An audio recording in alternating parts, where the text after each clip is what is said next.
সরকার তফসিল ঘোষণার মধ্যে দিয়ে জনমনে একটি স্বস্তি এনেছে। আমাদের বিদেশি বন্ধু রাষ্ট্র, সহযোগী সংস্থা সকলের কিছুটা আস্থা তৈরি করতে সক্ষম হয়েছে। এই ঐতিহাসিক নির্বাচন এবং আগামীর এই ঐতিহাসিক সংসদ, আপনারা জানেন যে সংসদ একই সাথে দুটি দায়িত্ব পালন করবে। জাতীয় সংসদের নিয়মিত কার্যক্রমের পাশাপাশি প্রথম 6 মাস সংবিধান সংস্কার সভা হিসেবে কাজ করবে। কাজে আমরা প্রত্যাশা করি আগামী নির্বাচনে জুলাইয়ের সকল অংশীদাররা নির্বাচনে থাকবে। সেই লক্ষ্যে আমরা বিএনপির নেতৃত্বে যারা ফ্যাসিবাদী সরকারের সময় এক দফার যুগপৎ আন্দোলন করেছিলাম, তাদের মধ্যে অনেক আগে থেকেই একটি বোঝাপড়া ছিল। ফ্যাসিবাদ পতনের পরে নতুন রাষ্ট্র বিনির্মাণে আমরা একসাথে নির্বাচন এবং সরকার গঠন করব। সেটি বিএনপির পক্ষ থেকেই একাধিকবার এই 5ই আগস্টের পূর্বে এবং পরে বারবার নিশ্চিত করা হয়েছে।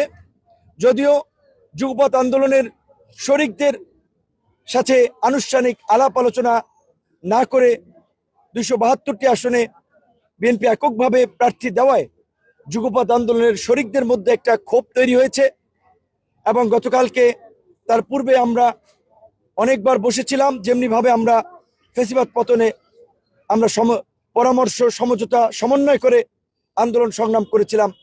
সেখানে সকলেই বলেছে যে যেহেতু আমরা একসাথে আন্দোলন করেছি, বিএনপি যেহেতু একটি ঘোষণা দিয়েছিল জাতীয় সরকারের, কাজেই বিএনপির সাথে বসে এই যুগপৎ আন্দোলনের শরিকদের ন্যায্যতার বিষয়টি নিশ্চিত করতে হবে। আগামী নির্বাচনে যেন তাদের প্রত্যেকের প্রতিনিধি জাতীয় সংসদে থাকতে পারে, সেই বিষয়টি নিয়ে আজকে একটি আলোচনা চলছে। আমাদের পক্ষ থেকে দলের সাধারণ সম্পাদক, সিনিয়র সাধারণ সহসভাপতি আছে। আমি এলাকায় থাকায় আমি ফোনে আমার মতামত জানিয়েছি। আমরা চাই যে এই যুগপৎ আন্দোলনের শরিক ছাড়াও জামাত সহ যে 8 দল, এনসিপি, তারা সকলেই যেন সংসদে যেতে পারে, সেই বিষয়ে একটা ভূমিকা নিতে হবে যুগপৎ আন্দোলনের সংগঠনগুলোকে, এবং সেখানে বিএনপিকে একটা অগ্রণী ভূমিকা নিতে হবে। কারণ আগামীতে একটি স্থিতিশীল সরকার এবং রাষ্ট্র গঠনের জন্য আগামীতে জুলাই গণ অভ্যুত্থান অংশীজনদের সকলের সংসদে থাকাটা খুব গুরুত্বপূর্ণ। সেক্ষেত্রে এককভাবে হয়তো কারো জোটে কিংবা কারো জোট গঠনের সম্ভাবনাও নাই। শেষ পর্যন্ত একটা সমন্বিত জোট কিংবা আসন সমঝোতা হবে।